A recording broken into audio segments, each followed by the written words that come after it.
Share market में मैं एक ऐसे आदमी को जानता हूं जो हर रोज पैसे कमाता है। जी, यकीन मानिए, चाहे मार्केट रेड में जाए, चाहे मार्केट ग्रीन में जाए, 500 पॉइंट ऊपर चली जाए, 500 पॉइंट नीचे चली जाए, ये इंसान हर रोज पैसा कमाता है। जिस दिन भी मार्केट खुलेगी, जिस दिन भी कोई ट्रेड करेगा, ये इंसान पैसे लेके ही घर जाएगा। इसका कभी भी लॉस नहीं होता है, ना ही इसका आज तक पहले कभी लॉस हुआ है, ना ही इसका आगे कभी जाके लॉस होगा। तो क्या आप मुझे बता सकते हैं कि कौन है ये इंसान?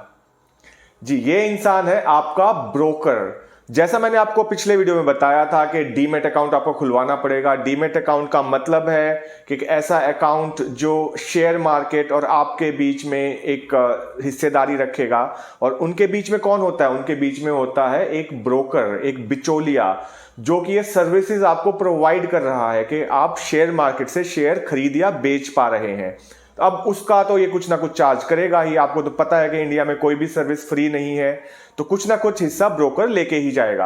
अब भले ही आपका 10,000 का लॉस हो जाए, भले ही आपका 10 लाख का लॉस हो जाए, ब्रोकर तो अपना पैसा चार्ज करेगा ही, और उसको हम बोलते हैं ब्रोकरेज।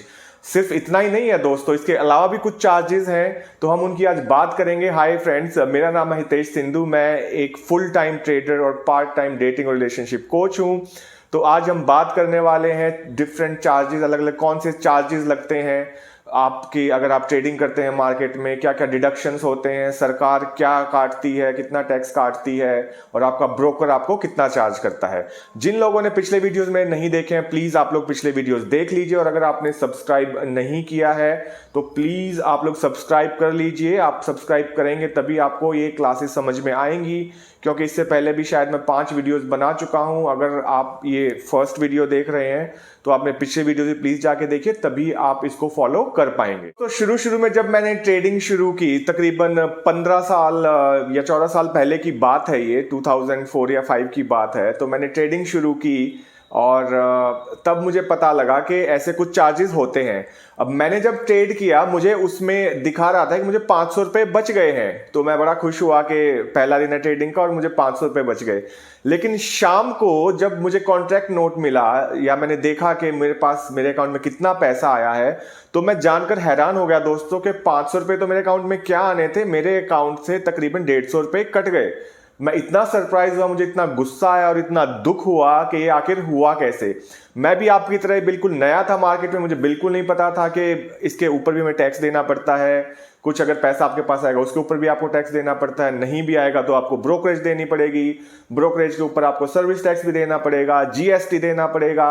हालांकि ये बहुत ज्यादा अमाउंट नहीं होता है, बट हाँ, कुछ ना कुछ तो आपको देना ही पड़ता है, क्योंकि आपका ब्रोकर हमें प्रोवाइड कर रहा है सर्विसेज। जी, वो हमें शेयर ट्रेडिंग की सर्विसेज प्रोवाइड कर रहा है, और सर्विस से ऊपर लगता है जीएसटी। तो सरकार भी हमें क्यों छोड़ेगी, वो भी कुछ ना कुछ तो लेगी हमसे, अगर हम कुछ भी फैसिलिटी का यूज कर रहे हैं या कोई भी सर्विसेज का उपयोग कर रहे हैं, या भले ही कहीं से हम पैसा बचा रहे हैं, सरकार को कुछ ना कुछ तो देना ही पड़ेगा। सबसे पहले बात करेंगे ब्रोकरेज की। ब्रोकरेज का मतलब होता है एक कमीशन जो आप शेयर को खरीदने और बेचने के टाइम पे देते हैं अपने ब्रोकर को। जैसे मैंने बताया, आपका ब्रोकर कौन होगा? आपका ब्रोकर होगा जिससे आपने ये डीमेट अकाउंट खुलवाया है, जिसमें आप ट्रेडिंग कर रहे हैं।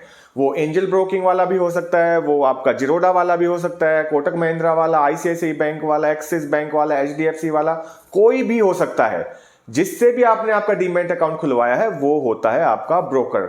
अब ये चार्ज कितना करता है, कैसे चार्ज करता है, ये ऐसा तो नहीं है कि आपको जाके, जैसे बिजली का बिल हम भरते हैं, कहीं जाके आपको लाइन में खड़े होकर देनी पड़ेगी ब्रोकरेज, ऐसा कुछ नहीं है। जो भी पैसा आपके अकाउंट में आएगा, जैसे मैंने बताया कि सारी ट्रेडिंग आजकल ऑनलाइन होती है। एक जमाना होता था जब आपको फोन करके ट्रेडिंग करनी पड़ती थी, मतलब कोई शेयर चल रहा है अभी 510 रुपए पे, आप जब तक फोन करेंगे उधर एक्सचेंज में या फिर शेयर में मार्केट में बैठा इंसान फोन उठाएगा, वो आपके शेयर खरीदेगा, तब तक शायद वो 510 से 515 जा चुका होगा।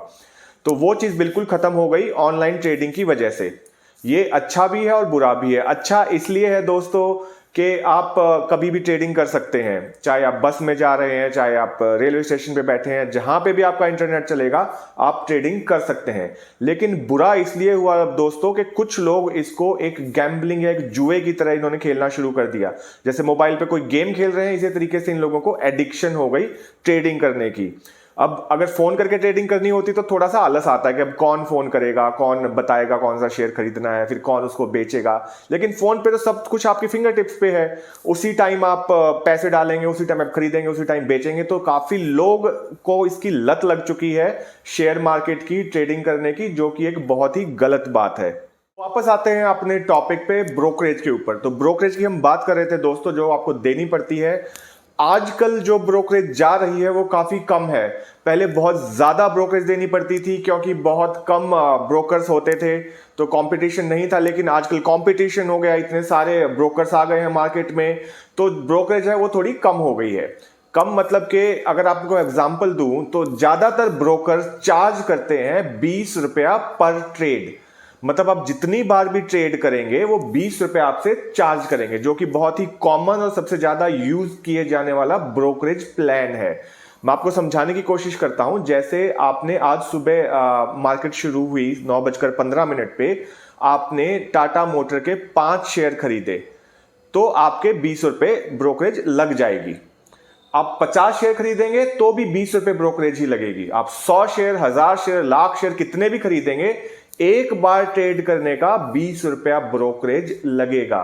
उसी तरीके से अगर वो आपको खरीदे हुए शेयर हैं उनको बेचेंगे वापस, तो फिर से आपका 20 रुपया लग जाएगा। अब मान लीजिए आपने 10 शेयर खरीदे, 10 में से 10 शेयर खरीदे तो 20 रुपए आपके लग गए। अब 10 में से आपने 2 शेयर आज बेच दिए तो आपके 20 रुपए और लग जाएंगे। आपने 2 और बेच दिए तो 20 रुपए और लग जाएंगे। टोटल आपके 20 रुपए खरीदने में लगे और 20 और 20 40 रुपए बेचने में लगे। अगर आप 10 शेयर खरीद के 10 के 10 शेयर उसी दिन बेच देंगे तो टोटल आपके 40 रुपए लगेंगे। तो एक बार ट्रेड करने का 20 रुपया जो है ब्रोकरेज ब्रोकर आपसे लेता है। इसमें एक अच्छी बात दोस्तों ये है कि अगर आप कैश में खरीदते हैं, कैश में खरीदने का मतलब ये है कि आपने शेयर खरीदा और आज के बाद कभी भी बेचेंगे तो कोई ब्रोकरेज नहीं लगेगी। जी, ये प्लान उपलब्ध है काफी सारे ब्रोकर्स के पास कि कैश में अगर आप खरीदते हैं, कैश को डिलीवरी भी बोलते हैं, अगर डिलीवरी में भी आप लोग खरीदते हैं तो आपकी कोई भी ब्रोकरेज नहीं लगती है, चाहे आप कितने भी शेयर खरीदें।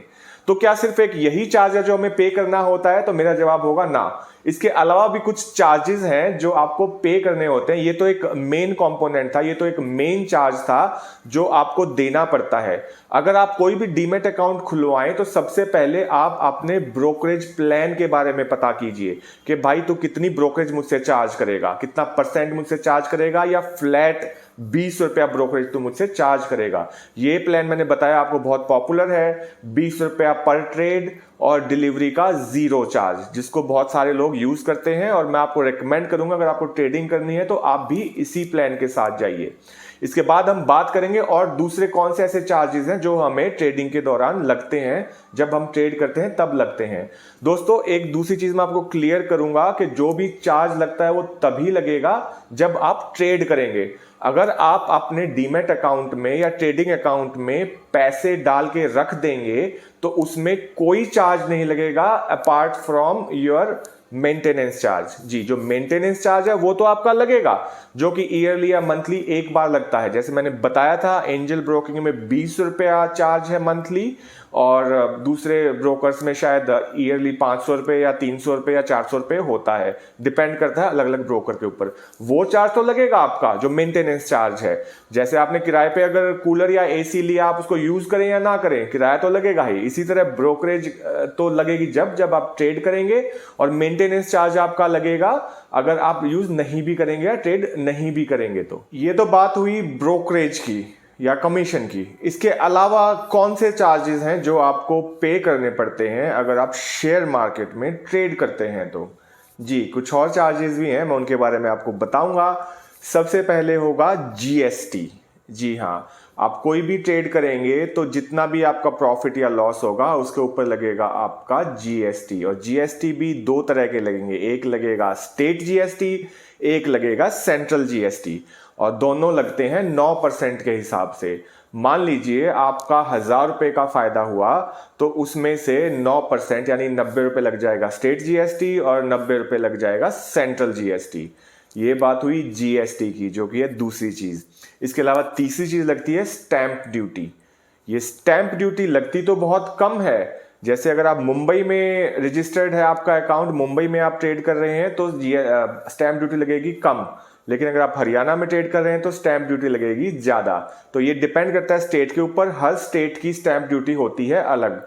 तो ये तकरीबन आपको 5 या 10 रुपए के अराउंड लगती है आपके ट्रेड के ऊपर। इसके अलावा आपको लगता है एक्सचेंज ट्रांजैक्शन फी, क्योंकि एक्सचेंज के थ्रू आप शेयर खरीद रहे हैं और बेच रहे हैं। आपका जो ब्रोकर है वो शेयर तो एक्सचेंज के थ्रू ही खरीद बेच रहा है ना, तो उसकी भी आपको फीस देनी पड़ेगी। वो भी बहुत मिनिमम लगती है। जैसे अगर आप 1000 रुपये का ट्रेड करेंगे तो आपको लगेगी तकरीबन 5 या 10 रुपये। इसके अलावा क्या लगता है? इसके अलावा लगता है सेबी की ट्रांजैक्शन फी या सेबी रेगुलेशन की फी। सेबी एक ऑर्गेनाइजेशन है दोस्तों जो शेयर्स की ट्रेडिंग को फॉर्मुलेट करती है, उसको गवर्न करती है कि ये सब सही तरीके से चल रहा है कि नहीं। अगर कोई अनियमितता पाई जाती है, अगर कोई गलत चीज हो रही होती है शेयर मार्केट में, तो सेबी एक ऐसी कंपनी है जो कि ट्रेडर्स के हित को ध्यान में रखते हुए डिसीजन लेती है।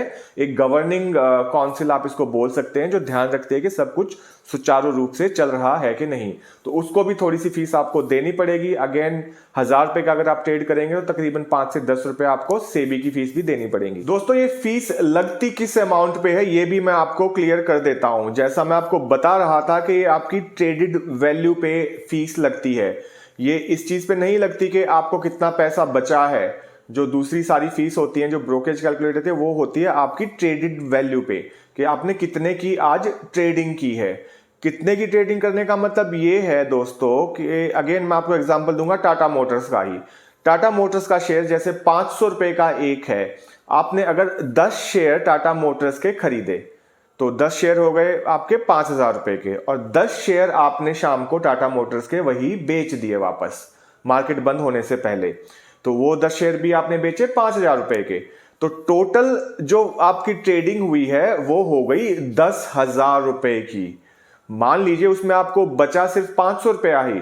जैसे आपने अगर 500 रुपए पे खरीदा और आपने 510 रुपए पे बेच दिया, तो आपको बचा तो 500 रुपया ही, लेकिन जो आपको फीस लगेगी, जो आपको ब्रोकरेज और बाकी सारी फीस लगेंगी, वो आपको लगेंगी टोटल ट्रेडेड वैल्यू पे, जो कि हुई तकरीबन 10,000 रुपए। हालांकि 10,000 रुपये आपकी पॉकेट में आए नहीं है, लेकिन आपको फीस देनी पड़ेगी 10,000 रुपए के ऊपर ही। दोस्तों ये थी काफ़ी सारी फीस जो लगती हैं आपकी ट्रेडिंग के ऊपर, आपकी ब्रोकरेज वगैरह मिला के, या आपका डेली का जो भी ट्रेडिंग करेंगे उस वैल्यू के ऊपर। इसका मतलब ये नहीं है कि कुछ नहीं बचता है। ये सब पे करने के बाद भी आपको तकरीबन 90% पैसा बच जाता है। मान लीजिए अगर आपको 1000 रुपये का प्रॉफिट हुआ है तो ऑन एन एवरेज आपको 1000 रुपये में से तकरीबन 800 या 900 रुपए बच जाएंगे अगर आपने ठीक से ट्रेडिंग की होगी तो। लेकिन इस फीस से बचा नहीं जा सकता। ये एक मैंडेटरी फीस है जो गवर्नमेंट रेगुलेशन के अकॉर्डिंग ही आपका ब्रोकर आपके पैसे से काटता है। आपका जो पैसा जो आपके पास प्रॉफिट के रूप में आने वाला है उसमें से ऑटोमेटिकली ये फीस कट के ही आपके पास वो आएगा। ये थी जानकारी फीस के बारे में, फीस स्ट्रक्चर के बारे में, कमीशन के बारे में, ब्रोकरेज के बारे में, कौन सी फीस लगती है शेयर मार्केट में, किस किस को क्या क्या पे करना पड़ता है। आई होप आपको ये वीडियो अच्छा लगेगा। इसके अलावा आपको कोई भी इंफॉर्मेशन चाहिए शेयर मार्केट के बारे में या फीस स्ट्रक्चर के बारे में, ब्रोकरेज के बारे में, आप कमेंट करके मुझसे पूछ सकते हैं। अगर आपने अभी तक सब्सक्राइब नहीं किया है तो प्लीज आप लोग सब्सक्राइब कर लीजिए, जिससे आप आने वाले वीडियोस मेरे देख सकें। आई होप आपको ये सब सीरीज अच्छी लग रही होगी, आप अच्छे से समझ पा रहे होंगे शेयर मार्केट को। इसके अलावा भी अगर कोई टॉपिक है शेयर मार्केट का जिसको आप डिस्कस करना चाहते हैं, उसके बारे में पूछना चाहते हैं, तो आप मुझसे पूछ सकते हैं। हम फिर मिलेंगे अगले वीडियो में। तब तक के लिए thanks for watching my video. Have a good day. Bye.